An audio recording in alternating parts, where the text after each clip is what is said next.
अस्सलाम वालेकुम नाजरीन, मैं मोहम्मद असलम हुसैन सियासत की खबरों में आप सबका इस्तकबाल करता हूँ। हिंदुस्तान में एक तरफ हुकूमत अवाम को मुफ्त वैक्सीन फराहम करने का ऐलान कर रही है तो दूसरी तरफ ईंधन की कीमतों में रोज़ बरोज़ इजाफा करते हुए अवाम के ऊपर महंगाई का बोझ मजीद बढ़ाया जा रहा है।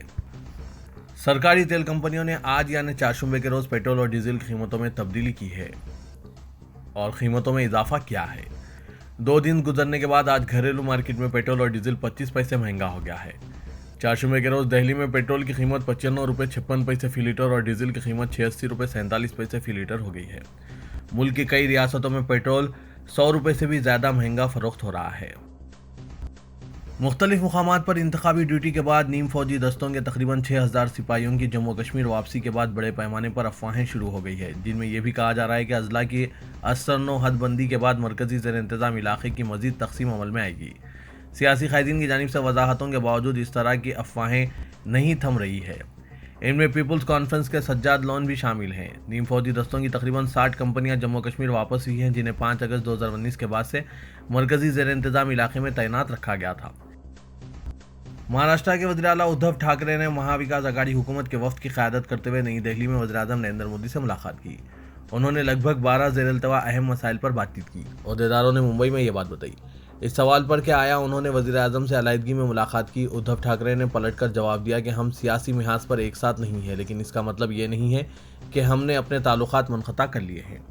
मैं नवाज शरीफ से मिलने नहीं गया था। अगर मैंने वज़ीर आज़म से निजी मुलाकात की तो इसमें कोई बुराई नहीं है। उद्धव ठाकरे ने कहा कि वफ्द बातचीत के नतीजे से मुतमईन है। वो पूरे एतमाद है कि वज़ीर आज़म वफ्द की तरफ से उठाए गए तमाम मामलों में मुनासिब कार्रवाई करेंगे।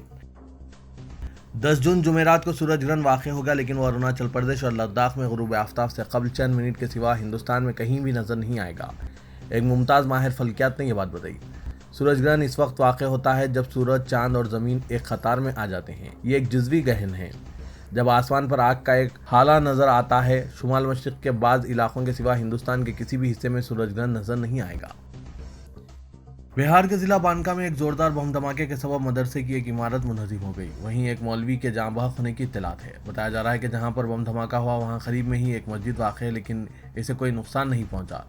इत्तलात के मुताबिक मदरसे की इमारत का निस्फ हिस्सा पूरी तरह मलबे में तब्दील हो गया और इसकी तस्वीर सोशल मीडिया पर वायरल हो रही है। मीडिया रिपोर्ट में बताया गया है कि धमाके में कमोबेश निस्फ दर्जन अफराद जख्मी हुए हैं और एक इमाम की मौत वाक़ हो गई है। उत्तर प्रदेश में कोरोना इन्फेक्शन की दूसरी लहर कमज़ोर होती जा रही है, जिसके पेश नज़र रियासत के तमाम 75 अजला में दिन के कोरोना कर्फ्यू में नरमी दी गई है। आज से रियासत के तमाम अजला में सुबह 7 बजे से शाम 7 बजे तक बाजार खुले हैं। अगरचे सिनेमाघर, मॉल और जिम पर पाबंदी लगी रहेगी। वहीं रेस्टोरेंट खोलने की इजाज़त तो होगी, लेकिन वहां बैठकर खाने की इजाज़त नहीं रहेगी। रेस्टोरेंट से सिर्फ होम डिलीवरी की जा सकेगी। रात के कर्फ्यू और वीकेंड कर्फ्यू पहले की तरह नाफिज होंगे। आज जारी हिदायत के मुताबिक जिन अजला में 600 से कम इन्फेक्शन के मामले होंगे, इन अजला को कोरोना कर्फ्यू से राहत मिलेगी। कोरोना की दूसरी लहर के दौरान जब पूरे मुल्क में हाहाकार मची हुई है, उस दौरान आगरा के पारस अस्पताल में मरीजों को कम करने के लिए मसनूई रिहर्सल किया गया, जिसमें 5 मिनट के लिए ऑक्सीजन बंद कर दिया गया। इस मसनूई रिहर्सल में 22 मरीजों की दम घुटने की वजह से इनके हाथ पांव पीले पड़ गए। मौत के इस खेल का पूरा वाकया डॉक्टर ने अपनी ज़बान से बयान किया, जिसका वीडियो वायरल होने पर हंगामा मच गया है। इस मामले में जिला अफसरान खुद अस्पताल पहुंच गए। 2 घंटे तक यहां रुकने के बाद डीएम ने अस्पताल को सील करने का हुक्म दिया। भगवान टाकिस के पास न्यू आगरा थाना इलाके में वाक़ पारस अस्पताल के मालिक जैन के वायरल वीडियो से जिस तरह इस पूरे मामले का इंकशाफ हुआ है, इससे अवाम में गुस्से का माहौल है। इस मामले के 4 वीडियो वायरल हुए हैं, जिसमें अस्पताल मालिक जैन खुद वीडियो में दिखाई दे रहे हैं। वीडियो में डॉक्टर जैन कहते नजर आ रहे हैं कि बस 5 मिनट ऑक्सीजन बंद करते ही 22 मरीज छट गए। इस वक्त पारस अस्पताल में 97 मरीज भर्ती थे। महाराष्ट्र के नांदेड़ जिले में कोरोना के इस मुश्किल दौर में शोबे सेहत में काम करने वाली स्टाफ नर्स, वार्ड बॉय व दीगर मुलाजमीन को मुस्तकिल किए जाने व दीगर मुतालबात के पस मंज़र में ज़िला कलेक्ट्रेट के रूबरू इन मुलाजमीन की जानिब से बेमुद्दत धरना शुरू किया गया है। कोरोना के मुश्किल तरीन हालात में अपनी जान की परवाह किए बगैर स्टाफ नर्सेस ने अस्पतालों में तिब्बी खिदमत अंजाम दी है, जिसकी वजह से इन्हें अस्पतालों में मुस्तकिल मुलाजमतों का हकदार ठहराना ज़रूरी है। इस तरह का मुतालबा यूनाइटेड नर्सेस एसोसिएशन की जानिब से किया गया है। इस तंजीम के वफ़द ने आज जिला कलेक्टर से मुलाकात की और एक तहरीरी मेमोरेंडम जिला कलेक्टर के तौसीत से रियासत के वज़ीर आला उद्धव ठाकरे को रवाना किया। मेमोरेंडम में कहा गया है कि जिस वक्त पूरे मुल्क में कोरोना मुतासरीन की तादाद में इजाफा हो रहा था और कसीर तादाद में लोगों की जानें जा रही थी, ऐसे आजमाइशकुन हालात में हुकूमत की जानिब से की गई अपील पर सबसे पहले आते हुए रियासत के दीगर मुकामात की तरह नांदेड़ में भी सैकड़ों doctor, nurses, ward boy, lab technician, DEO, pharmacist और दीगर मुलाजमीन ने अपने आप को पेश किया और सरकारी अस्पतालों में खिदमत अंजाम दी। जिस वक्त इन्हें मुलाजमत पर रखा गया था उस वक्त इन्हें आर्जी तौर पर तकर्रुरी दी गई थी, लेकिन अब इन्हें किसी भी वक्त अपनी मुलाजमत से महरूम होना पड़ सकता है। इसलिए इन लोगों ने मुतालबा किया है कि हुकूमत इन्हें सरकारी अस्पताल में मुस्तकिल मुलाजमत पर रखें। सऊदी अरब ने आलमी कॉन्फ्रेंसों और प्रोग्रामों के लिए बैनुल-अक़वामी साहिली शहर जिद्दा में दुनिया का सबसे बड़ा गुंबद तैयार किया है। ये सुतूनों के बगैर पूरी दुनिया में अपनी नवियत का सबसे बड़ा गुंबद है। गवर्नर मक्का मुकर्रमा शहजादा खालिद फैसल ने चारशंबे को इस गुंबद के डिजिटल मंसूबों की नुमाइश का इफ्तिताह किया। ज़राए के मुताबिक जिद्दा सुपर डोम के नाम से तामीर किया गया ये गुंबद मदीना मुनव्वरा रोड पर किंग अब्दुल्ला स्पोर्ट्स सिटी के मगरिब में वाक़ है। इसका अंदरूनी रुकबा 34,000 मुरब्बा मीटर से ज़्यादा है और ये 46 मीटर ऊंचा है। फ्रांसीसी सदर इमानुएल मैक्रोन को जुनूब मशरक़ी इलाके के दौरे के दौरान एक शहरी ने थप्पड़ मार दिया।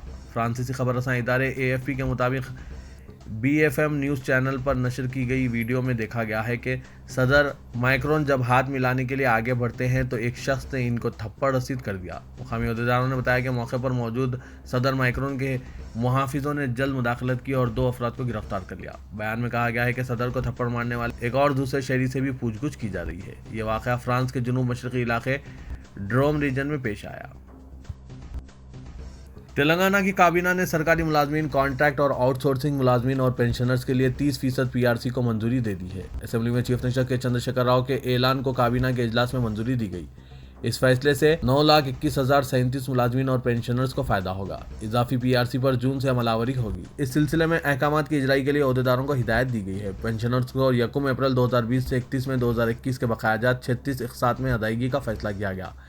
KGBV कॉन्ट्रैक्ट मुलाजमीन को 180 दिन की मैटरनिटी लीव की मंजूरी और HRA हद बर्खास्त करने का फैसला किया गया। तेलंगाना काबीना ने अपने इजलास में रियासत में लॉकडाउन में नरमी के औकात में जो इजाफा किया है इस पर 10 जून जुमेरात से अमल होगा। चारशुमा 9 जून को साबिका औकात ही बरकरार हैं।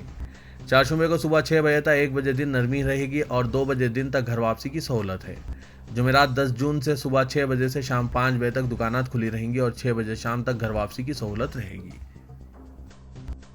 कांग्रेस रुकने पार्लियामेंट रेवंत रेड्डी के ट्वीट ने TRS हलकों में हलचल पैदा कर दी है। रेवंत रेड्डी ने वजीर बरखी जगदीश रेड्डी से मुतालिक एक अखबार में शाया रिपोर्ट को बुनियाद बनाकर ट्विटर पर लिखा कि इटला राजेंद्र के बाद अब जगदीश रेड्डी की बारी है। रेवंत ने अपने ट्वीट में जगदीश रेड्डी के अलावा TRS के 2 अरकान असेंबली बालाकृष्णन और क्रांति किरण के नामों का भी इशारा दिया है। ऑल इंडिया कांग्रेस कमेटी ने मुल्क में कीमतों और खास तौर पर पेट्रोल और डीजल की शरहों में इजाफे के खिलाफ 11 जून को मुल्क भर में पेट्रोल पंप्स के रूबरू एहतजाज करने का फैसला किया है। AICC general secretary KC Venugopal ने तमाम प्रदेश कांग्रेस कमेटियों को मकतूब रवाना करके हाईकमान के फैसले से वाकिफ करवाया। उन्होंने कहा कि हर जिला और हर असेंबली हल्के में पेट्रोल पंप्स के रूबरू एहतजाज मुनज़्ज़म किया जाएगा ताकि मरकजी हुकूमत पर कीमतों में कमी के लिए दबाव बनाया जा सके। तेलंगाना के वज़ीर आला के चंद्रशेखर राव की निगरानी में रियासती काबीना के इजलास में फैसला किया गया है कि रियासत में 4,46,197 ज़ेर-ए-इल्तवा राशन कार्ड्स की दरख्वास्तों की अंदरून 15 दिन यकसोई करते हुए इन्हें राशन कार्ड्स जारी कर दिए जाएंगे। रियासती काबीना के कई घंटों तक जारी इजलास में कई फैसले किए गए। काबीना ने राशन डीलर्स के कमीशन के मुतालबे की यकसोई के लिए सब कमेटी के क़याम का फैसला किया।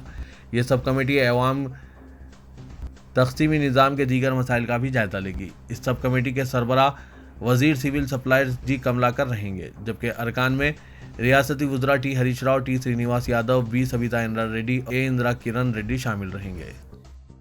दोनों शहरों हैदराबाद और सिकंदराबाद में पुलिस की हर्रासानी मखसूस तबके को निशाना बनाने की कोशिश है या फिर गाड़ियों की जब्ती के जरिए सरकारी खजाने पर आयद होने वाले बोझ में कमी का मंसूबा है। शहर हैदराबाद में लॉकडाउन की खिलाफवर्जी के नाम पर पुलिस की जानिब से की जा रही कार्रवाइयों पर मुख्तलिफ गोशों से एतराज़ किया जा रहा है और गुज़िश्ता दिन अमीर इमारत मिल्लत इस्लामिया मौलाना मोहम्मद हुसामुद्दीन सानी जाफर पाशा की गाड़ी को नए पुल के करीब 2 बजे से कबल लिए जाने के अकाबरीन और उलमा के अलावा मजहबी तंजीमों के जिम्मेदारों की जानिब से मजम्मत करते हुए महकमा पुलिस के आला अहदेदारों से मुतालबा किया जा रहा है कि वो मौलाना मोहम्मद हुसामुद्दीन सानी जाफर पाशा को रोकने वाले पुलिस अहदेदार के अलावा इन अहदेदारों के खिलाफ कार्रवाई करते हुए अवाम के एतमाद को बहाल करने के इक़दाम करें जो ख़वातीन के साथ दवाखाना या किसी और मकसद के लिए सफ़र करने वालों का हरासा करने के अलावा नौजवानों पर हमला करते हुए इन्हें लहू लुहान करने के मुर्तकिब हो रहे हैं। तेलंगाना के वज़ीर-ए-आला के चंद्रशेखर राव की सरकारी रिहायशगाह प्रगति भवन के पास मंगल की शाम उस वक्त हलचल मच गई जब शहर से ताल्लुक रखने वाले दो भाइयों ने खुदकुशी करने की कोशिश की।